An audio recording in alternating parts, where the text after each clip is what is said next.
found my good fan that doesn't say something bad, so we're off to a great start. Okay, making sure I didn't turn off this new candle that I bought. Hello, sinners, and hail Sappho. I'm your host, Narcissa DeVille, and welcome to Femme Makeup Chats.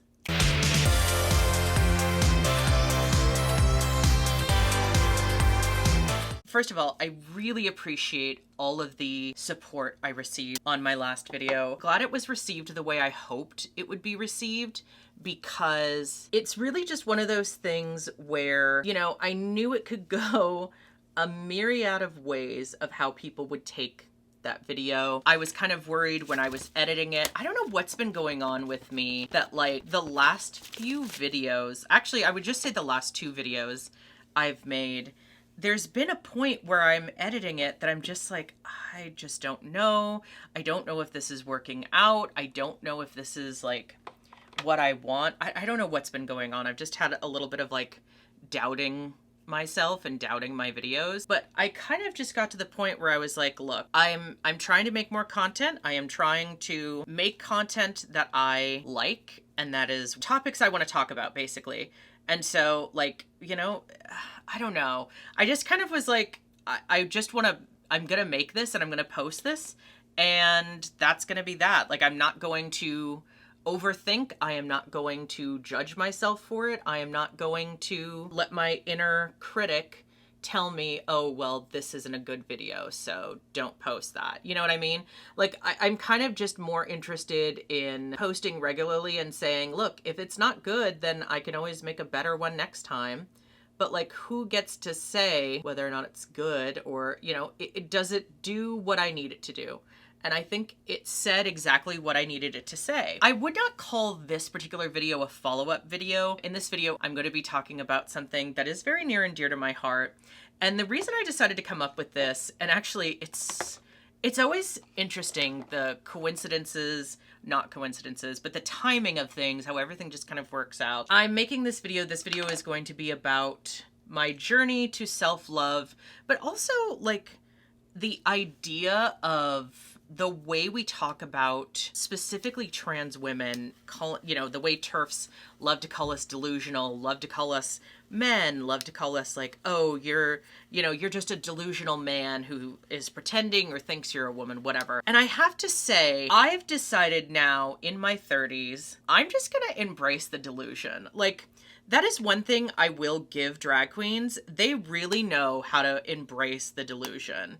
And I think that's important because, you know, we're all about, this year, we are all about radical self-love, baby. We are all about loving ourselves exactly as we are. I'm not about to fucking change anything just because some TERF tells me, oh, you're not a real woman. Like, okay, girl, I don't know why you're the arbiter of what's real and what's not, but that is not going to stop me from being a woman. So I don't know what to tell you. But I just think it's so interesting. Sorry, I'm trying to like find a specific palette here. I need something purple for this look because I want to do something very, very purple. I just think it's interesting how comfortable these people are with saying like, oh, you are not a real woman, you are not a real this, you are not a real that. And it's just kind of like, I don't know who died and made you the arbiter of what is real and what is not real. And like, what makes someone like a fake woman? Is that what we're saying now? Like, are we really saying you can be a fake woman? Like, come on. It just feels very like so full of yourself, so like up your own ass, thinking you really know people's lives and you really can say, oh, I know who you are, I know what you are, I know what you're about, based on nothing. That's the thing that gets me. It's literally based on nothing. And so, listen, I have had a very long journey with loving myself. I've had a very long journey with, you know, finding ways to accept myself as I am. Accept myself as I am. Why am I still saying that wrong? Oh my God.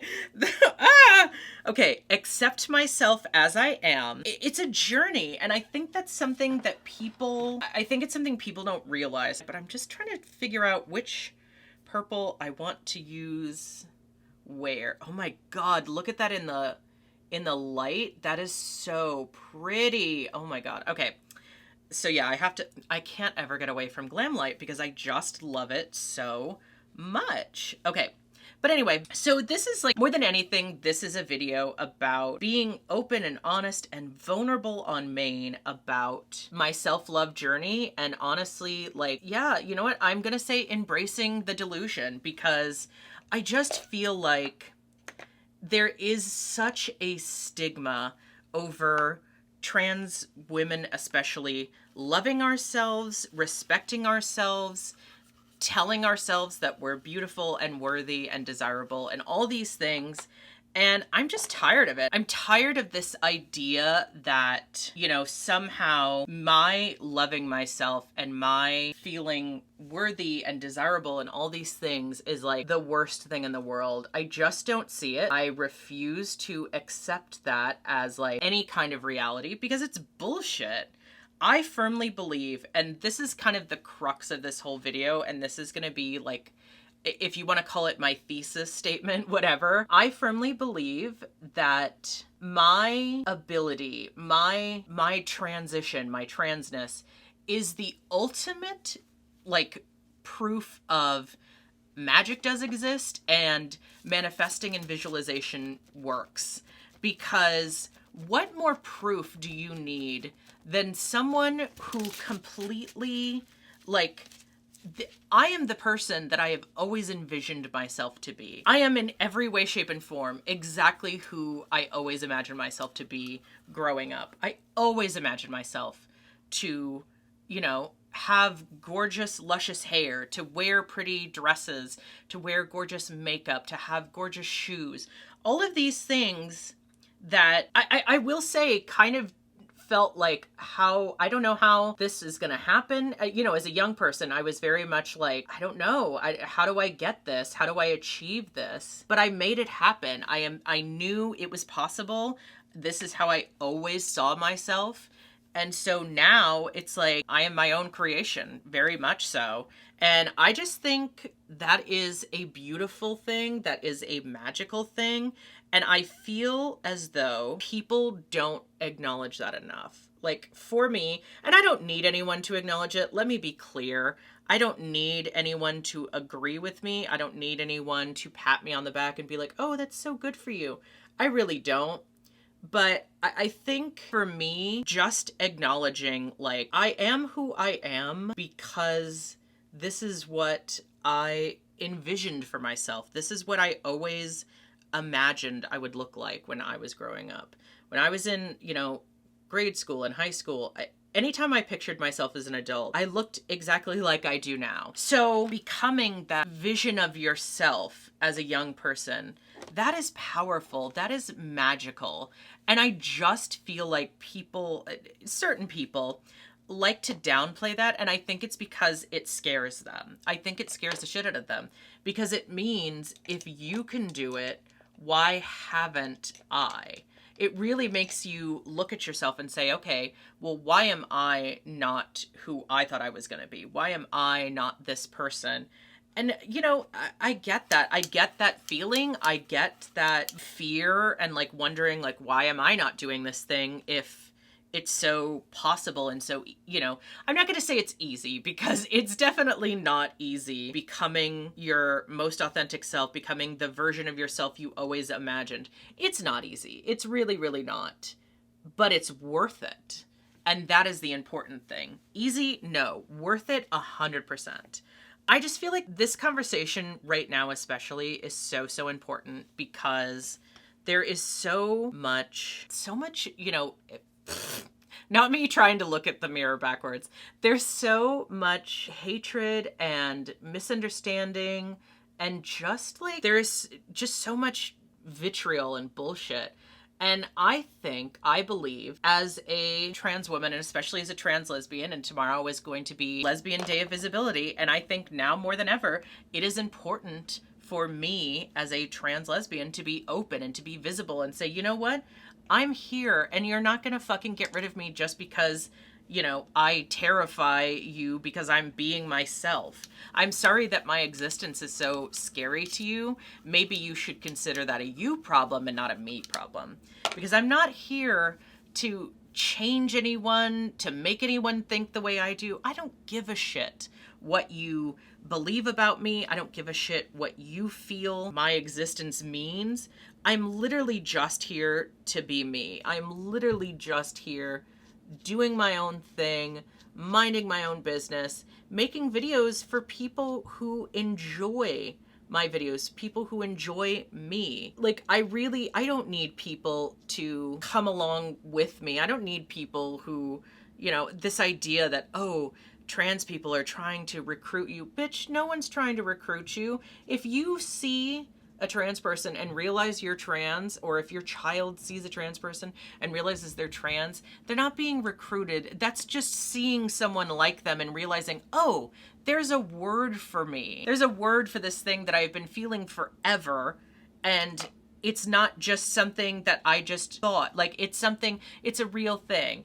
And I just think it's really so sad how people are just so comfortable making others miserable for their own, like, whatever bullshit reason. It's like, I would rather you be miserable so I can be happy, pretending as though, it makes a difference. It makes no difference whatsoever. Trans people have always existed.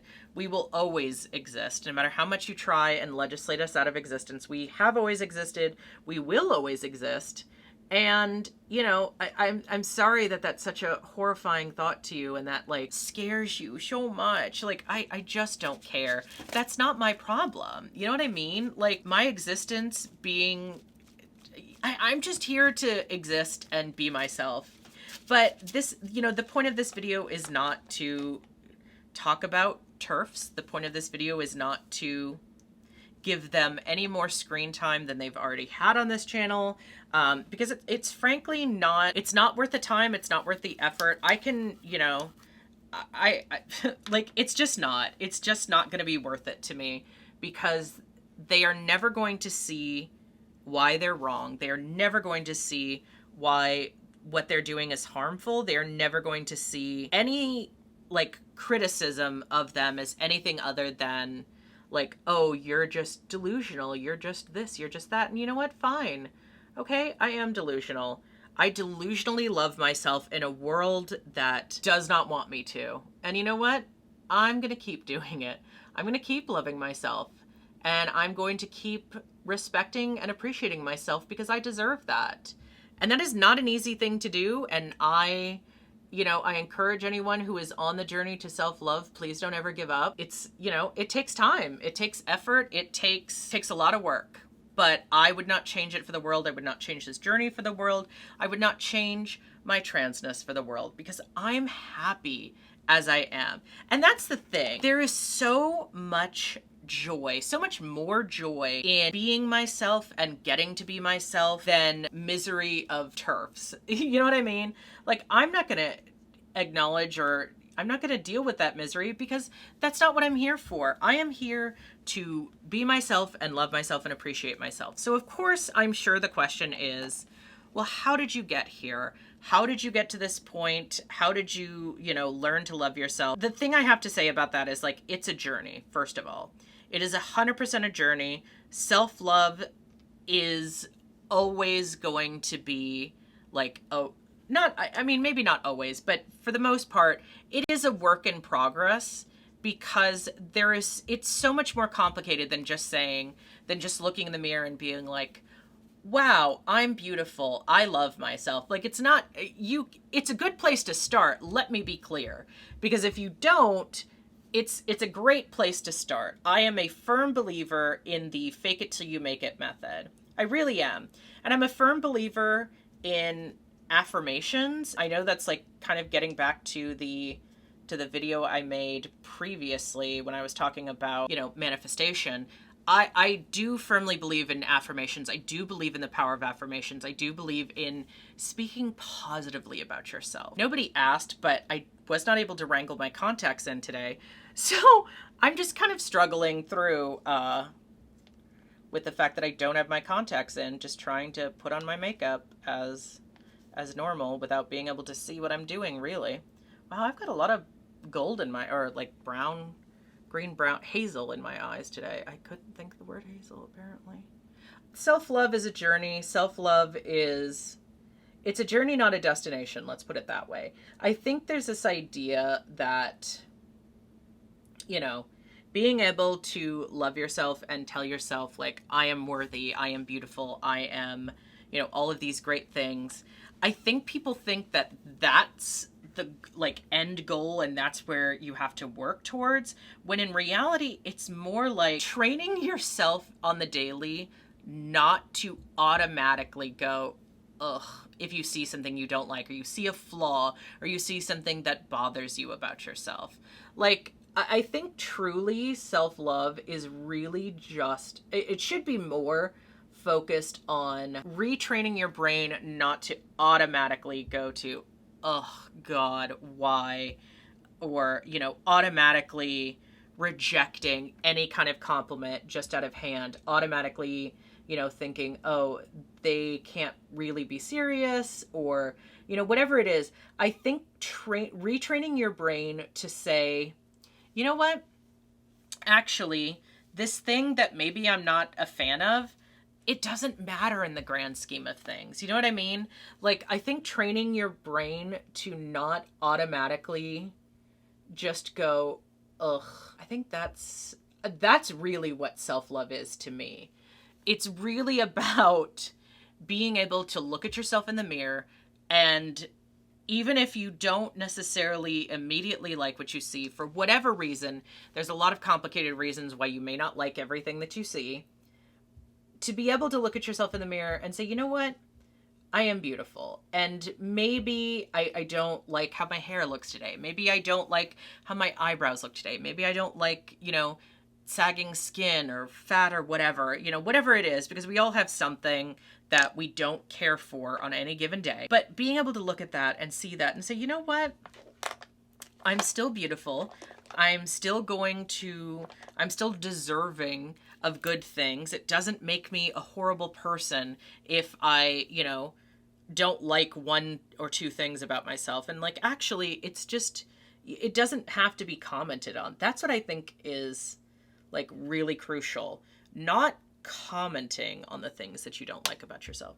You can, you know, if you feel that, sure, great. I get that. But don't comment on it. Don't put it out as like, oh my God, I hate this about myself. Why? What is that doing for you? It's not making you happy. It's not making that thing go away.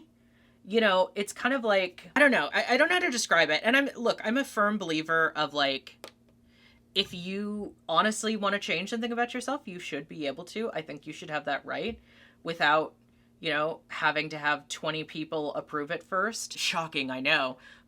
But I also kind of think like self-love is a bit more complicated than just saying like, I love absolutely everything about myself. There is nothing that I would change. Like, yeah, obviously there's going to be things that I personally would change and like, you know, am actively changing. So like, let me not, and this is why this conversation gets kind of complicated too as a trans person, because there is very much that like feeling of, well, I mean, you know, how can you say you love yourself while also wanting to change things? And I guess my answer to that has to be like, I love myself enough to change the things that really are a problem.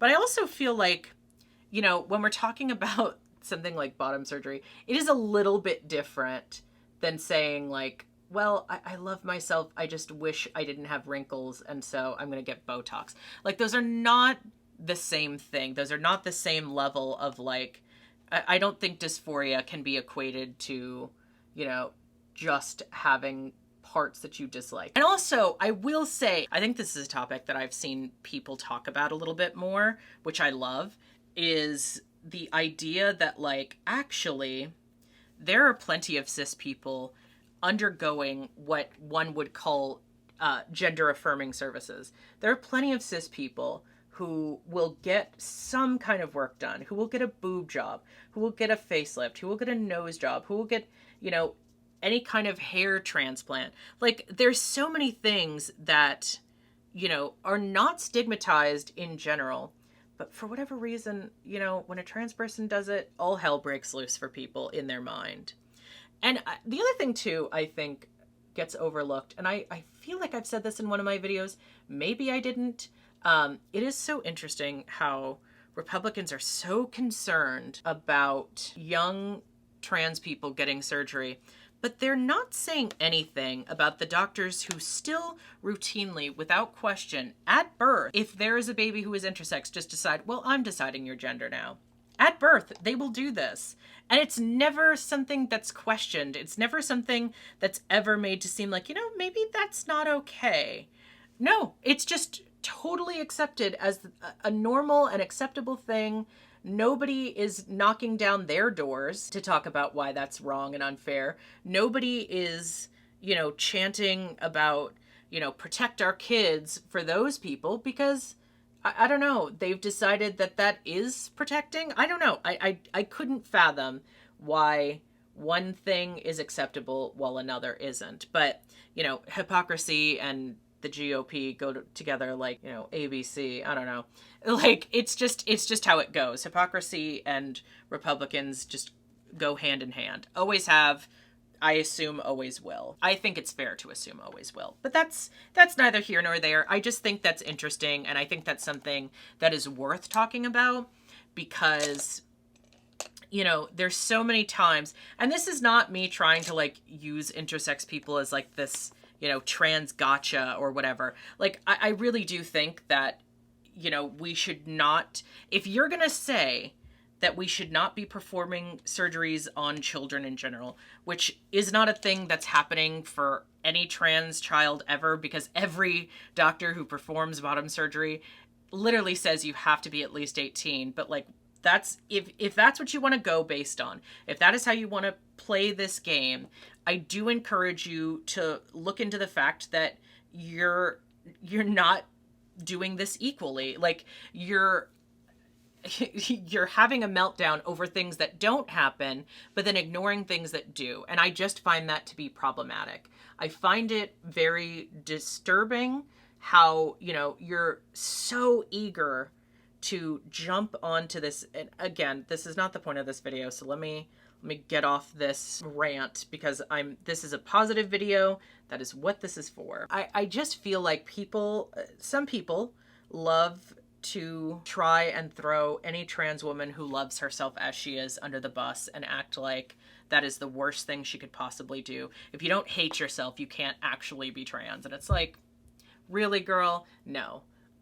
First of all, I don't subscribe to the theory that hating yourself should ever be your methodology of, like, how you know someone is XYZ. But I also don't feel like anyone gets to say it looks like to be any kind of thing. Like, oh, you're not trans if you don't do this. You're not this if you don't do this. Like, I don't really feel like there should be a world in which we can tell people, if you don't conform to my idea of what this means, then you are not really this. And the thing is, too, is, like, I know there is such a thing about, like, you know, TERFs specifically hating their womanhood and despising it and feeling like, how dare you take joy in something that has made me so miserable. And that's truly what it boils down to be honest, is it boils down to, how dare you take joy in something that makes me so miserable. And I think that's kind of sad, because as someone who never found any kind of joy in masculinity or trying to be a boy or being expected to be a boy, I love that there are people who find joy in that. Obviously, I love butches who find a lot of joy in masculinity. And yes, it's a different type of masculinity from, you know, what we traditionally expect boys to adhere to, generally speaking. But it's still a joy and an appreciation for masculinity that I've just never had.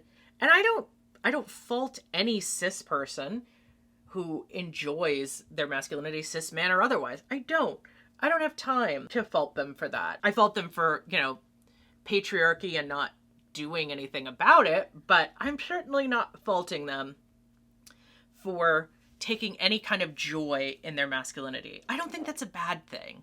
I don't think taking joy in identifying in a masculine manner or having being masculine, I don't think that's a bad thing. It's just not something I took joy in. It's not something that ever felt like it fit me. And I do feel like it's so strange how, there are these groups of people who are like, well, this made me miserable, and so how dare you find joy in something that made me feel so miserable? Like, that's a you problem, not a me problem. I know plenty of cis women who have been through so much of the same shit that even someone like J.K. Rowling went through, and they don't fucking hate any trans woman for taking joy in womanhood, because why would they? That has nothing to do with them. You know what I mean? And like, I fucking love makeup. I take so much joy in makeup. It's so fun for me. Makeup has always been something I have loved and appreciated. That's why I make these, one of the many reasons I make these videos. Because makeup is fun for me. Because playing in makeup is fun for me. That is a thing that I personally take joy in as a woman. But, not that you have to be a woman to wear makeup, let's be clear. But this is something that I personally take a lot of joy in. But I know, and I acknowledge, that makeup is something that many women don't take joy in. And there's a lot of reasons for that. And there's a lot of like beauty standards and, all of that we can talk about. And it's all important to talk about. But it also doesn't negate trans women and otherwise who enjoy makeup. You know what I mean? Like, you can enjoy things that other people don't. And it has nothing to do with the people who enjoy it. That doesn't make them bad. My enjoying makeup is not the end of the world, nor should it be seen as such. If someone else doesn't enjoy makeup or doesn't enjoy painting their nails, and sometimes I do, sometimes we're like this and I don't paint my nails because it's just not worth my time right now. And clearly the gel polish did not last as long as I expected, which I still have thoughts about, but that's a whole other thing. Especially after I made a whole point about saying, oh, gel polish is like at the point where it's so affordable now and it's so good. And yeah, it's not staying on my natural nail, but we're not going to talk about that. Anyway, finding joy in things that are, considered traditionally feminine, or, finding joys in things that other people don't take joy in, like makeup, like clothing. I have to say, I never cared for clothes and clothes shopping before I realized and came to terms with my transition. I never liked clothes shopping. It was always a miserable experience. And I always kind of equated it, and I will say, I think in a lot of ways there is not great fashion for overweight masculine people. I will say that. I will say the fashion sphere is lacking a lot for anybody who is masculine leaning and who is heavier. Brands do exist, but they are pretty few and far between. And so I always kind of equated it to that before I knew. I always kind of said, well, it's because there's not any cute clothes for people who are, bigger. Actually, I don't think fashion really, spends much time worrying about men's fashion anyway. Like, thick, thin, whatever, like, masculine fashion is not often thought about when, someone's making a collection. And that is unfortunate. I think that's really, and I do think that's unfortunate because I think people who are masculine and enjoy masculine clothing, I'm not going to say men's clothing or women's clothing because I feel like that's reductive and it's not, it's not helpful to anyone. But I will say people who enjoy masculine clothing or feminine clothing or whatever, masculine clothing does not have a great deal of variety. It does not have a great deal of like, unique interests. I feel like it's all very like, it's kind of bland for me, which is why every time there's a gentleman at like a Met Gala or something and people are like, oh wow, these suits are getting boring. Yeah, it's because suits are boring. You got to do something better. And like, yeah, okay, someone like RuPaul who gets custom tailored suits in like garish colors and garish designs. Yeah, he's doing that shit custom, and that's very expensive. Anything off the rack is rarely that interesting. And that is kind of the problem. But, you know, that's a whole other thing. But I don't think anyone taking joy in wearing masculine clothing is somehow like, wow, how terrible of you. How dare you take joy in something that caused me so much misery. Like, it's actually, you know what, honestly, what it is? It's such selfish thinking. It really, truly is. To think, how dare you take joy in something that made me miserable. It is just so selfish thinking that anyone should give a shit. Why should it make a difference to you if someone takes joy in something that did not bring you joy? If someone takes joy in femininity, why does that have anything to do with you? Why is that something that you feel so strongly is the worst thing anyone can do to you? Like, really, truly, I'm really, truly asking that question because I do not understand it. I do not understand the thought that, oh my God, how could you possibly take joy in something that I did not? I don't get that. It's just literally full of yourself asshole thinking. Like, that's really truly what it is. And again, it's so funny. This video was supposed to be more of a positive thing, but I think like you have to take the good with the bad. You have to talk about, you know, the whole of this, you have to talk about, you know, as a whole, as a, oh my God, no, that's not what I meant. You have to talk about this as a, you know, you have to take it as more than just like, you can't just always talk positivity. Unfortunately, there are times where you have to talk about less positive things because you have to have the discussion about like why this conversation is a problem, why this conversation is like so ridiculous. And to me, it is so beyond ridiculous to like literally feel like we are having this debate, quote unquote, about whether or not it is okay for someone to love themselves as they are. How is that a debate? I don't need you to approve of my loving myself as I am. I really don't. I don't need you to approve of it. I don't need you to have any opinion about it, to be honest, because I don't care what your opinion is about it. I don't know. It's so odd to me how obsessed people are with the idea, some people. And I will say there are, you know, I know this is very often hard to believe, but there are more people who are supporting of trans people than there are not. There are more people who are, or at the very least, ambivalent about trans people, which I will take because I would rather you not have any opinion than being like, you should not exist. I'd rather you just not have an opinion, to be honest, because I can work with that. I can live with that. You know, I don't need you to have an opinion about my existence, and I don't need to hear about that opinion either, but there are certainly people who feel the need to share it, so I guess that is what that is. I am such a firm believer as a trans person in saying, you know what? I'm just going to love myself unapologetically. And if you have a problem with that, that is your problem. So here's the thing, right? How I came to this journey. It first started a couple years ago with working on positivity. And I talk about this a lot because I feel like, you know, where I started, it's not going to be where everyone starts on their journey of like self-love, but it was very important to me in my journey. Because I'm going to say it. Even in the beginning of my transition, I was not a happy camper. And not because of my transition. I was not a happy camper because there was so much bullshit in the world. And, you know, the turfery of it all. And, you know, a lot of my anger and frustration really took hold when in 2016 for obvious reasons. And that was pretty early on in my transition, I will say, but everything that was going on in the world at that point just really pissed me off.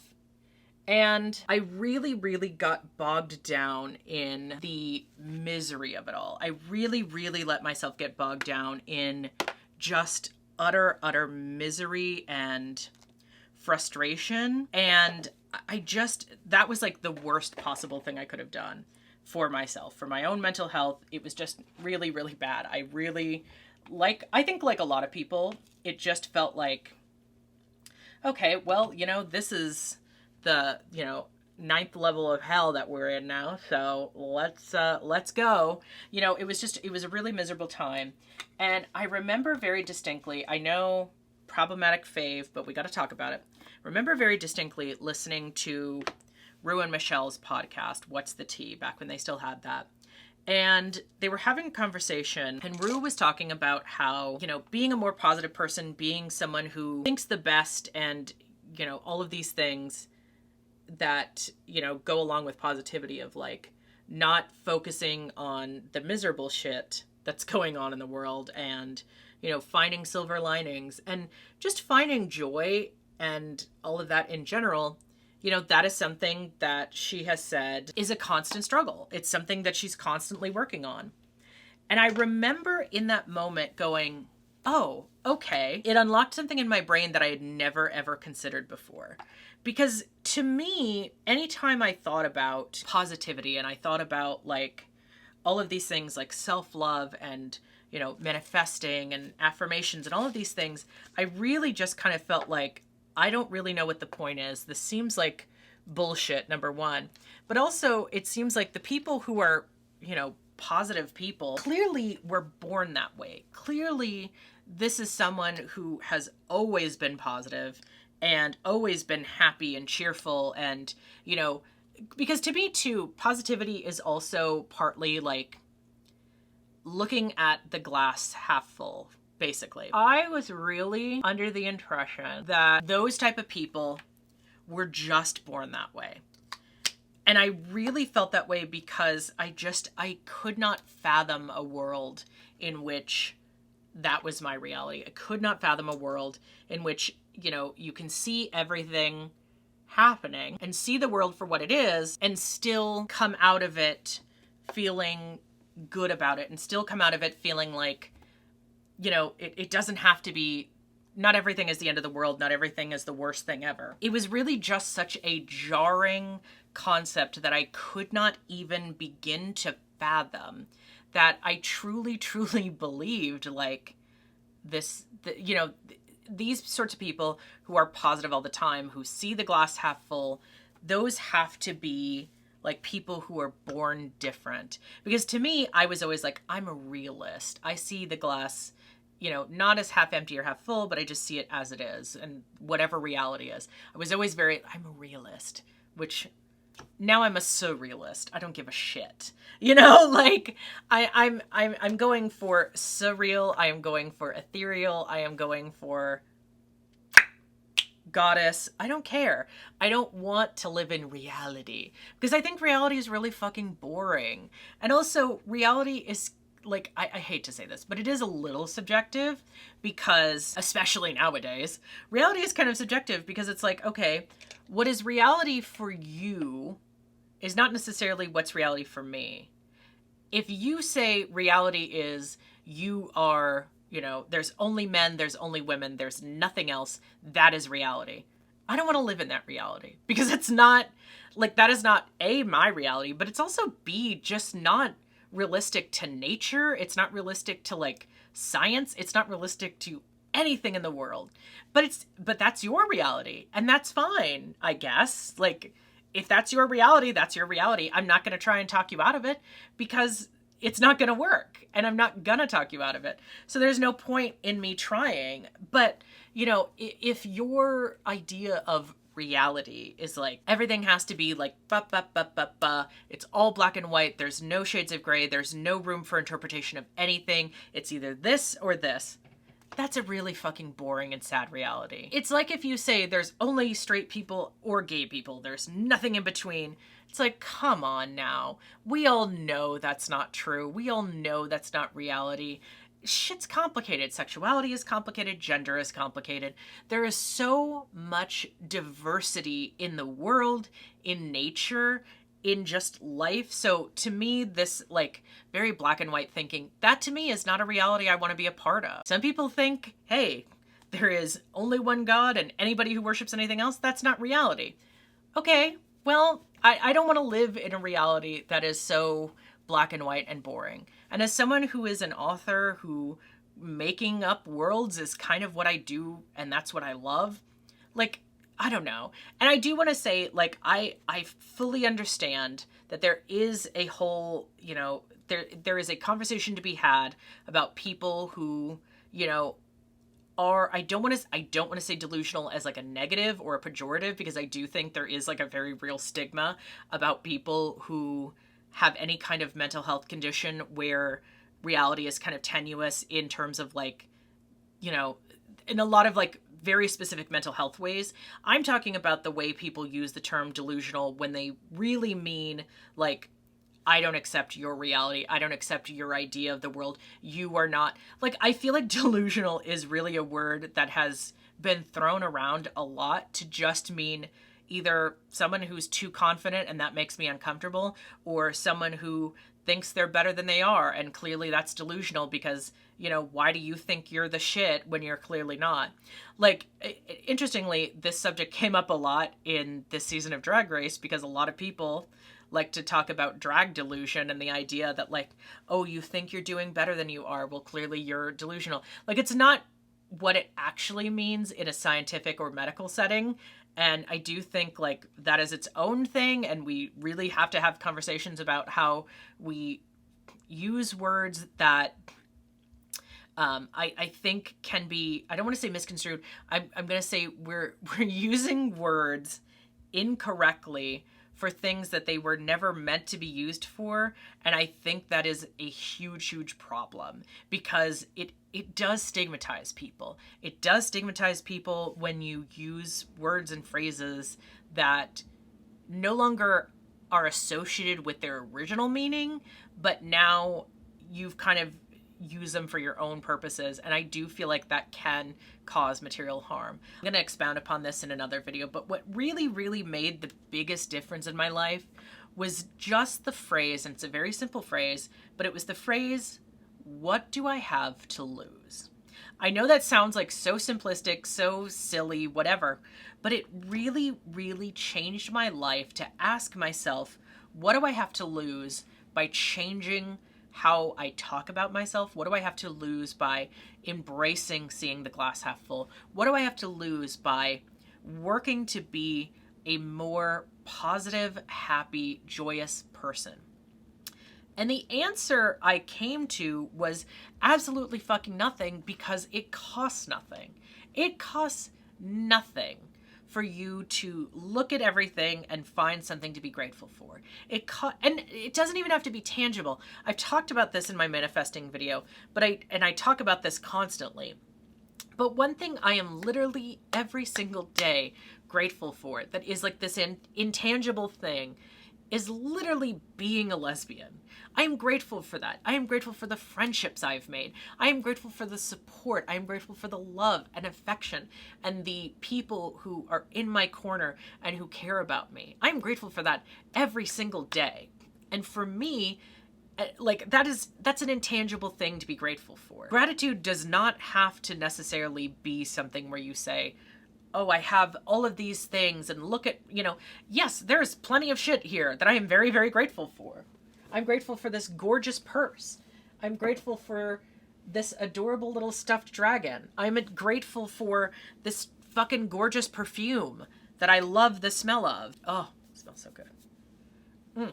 Anyway, you know, I'm grateful for all of this makeup. I'm grateful for finding a makeup style that makes me feel not only gorgeous, but also makes me feel like very surreal and ethereal and different and, you know, kind of draggy. And I am grateful that I love that. I'm grateful for blush. I'm grateful for Trixie Cosmetics.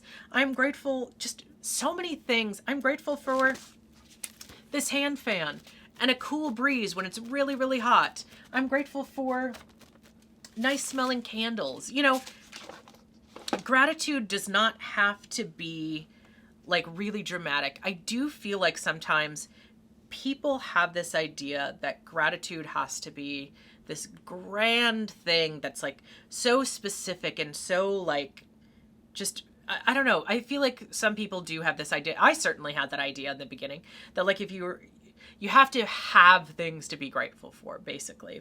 And I do think there's little things to be grateful for in this world. And like friendship is something to be grateful for. People who support you and love you and are, you know, there for you. That is something to be grateful for. It doesn't have to be a material thing. It doesn't have to be, you know, something that's this grand big thing. It can just be something that just exists that makes you happy. I'm also super grateful for YouTube and for the people who subscribe to me. That's not like a plug to get you to subscribe. It's just a fact. I'm grateful that we live in a world where this is possible. I'm grateful that I have a phone that I can just, you know, communicate with people all over the world that I never would have gotten to know before the internet. I am grateful for the knowledge that I've learned on YouTube and the knowledge I can share on YouTube. I'm grateful for all of this. I'm grateful for this community. And that's what I'm saying. Gratitude is something that is so beyond the like necessarily materialistic. I do think there is this idea, and oftentimes gratitude and, you know, everything to do with manifesting does swing towards the materialistic, and that's perfectly fine. But I do think gratitude doesn't have to be materialistic. It doesn't have to be something that is tangible or something that you can hold in your hand. You can't really hold friendship in your hand. You can hold your friend's hand and you can hug them, but you can't hold your friendship as a concept in your hands. It doesn't make it any less something that you can be grateful for. And I think that's important. I think the bottom line is it is so vitally important, especially right now, for those of us in the trans community who can afford to be visible, can afford to be vocal, can afford to be vocal. I think it's important for us to visibly and vocally love ourselves and show that love and show how much we care about ourselves. And we're not going to be stopped by, you know, the people who hate us or the people who want us to go away. We're not going away. We're never going away. I understand that apparently bothers you, but we're not going anywhere. We've always been here. We will always be here. No matter how much you wish we weren't and you wish we would go away, it's not going to happen. And so at the end of the day, I do kind of feel like the crux of this is just being vocally, you know, full of love and full of like loving yourself. And I know that saying that as someone who is very vocal about needing and wanting bottom surgery, is very vocal about, you know, things like that and what I have to do in order to get that, I think sometimes there is this idea that like you can't say you love yourself and like, you know, only in bits and pieces. And I get that. I get that that is something that seems contradictory. I almost said contraindicated. It seems contradictory and it seems like it doesn't make sense. But I believe that my loving myself as I am and loving myself not in spite of my transness, but because of it, and, you know, loving myself enough to say, I want to do these things. I need to do these things because I love myself, because I want to be happy and I deserve to be happy. Everyone deserves to be happy. And I think that's what it comes down to. And so for me, you know, I think the word, and like I said earlier in this video, I do think the term delusional as like a way of cutting someone down is overused. And I think it's incorrectly used. I think it's trying to cut someone down when they're too confident, and it's trying to cut someone down when they are too vocal and when they are too, you know, full of themselves in a way you don't think is deserved. And I think that needs to stop. I think we as a society have moved past this idea that, you know, oh, you can be too, and it's really interesting too from like a perspective as a woman, because there is something so funny about being called delusional for being too confident as a woman. And it's like this thing of like these so-called feminists are mad at you for being a confident woman. It's like that is the most unfeminist thing you could ever complain about, but you know, whatever, that's fine. I'm not gonna delve too deep into that because it's not really worth my time. It's not really worth that effort. It is ultimately, however, important to me to say, you know what, if you think it's delusional for me to vocally love myself and not hide away in shame, then fine. Fine, whatever. Then I'm delusional because I love myself, because I support myself, because I think I am worthy of my greatest dreams and greatest desires. But I think that ultimately, like I said, I think my existing as I am, my being who I am, is the ultimate proof of, if you can believe it, if you can visualize it, you can make it happen. That is what I think all trans people are proof of. If you can see it in your mind, you can make anything happen.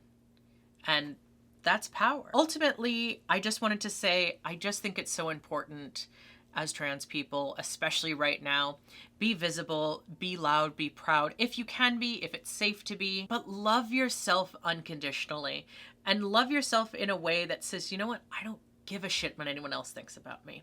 I don't care what you feel about my life. I don't care what you feel about my life. I don't care what you feel about who I am.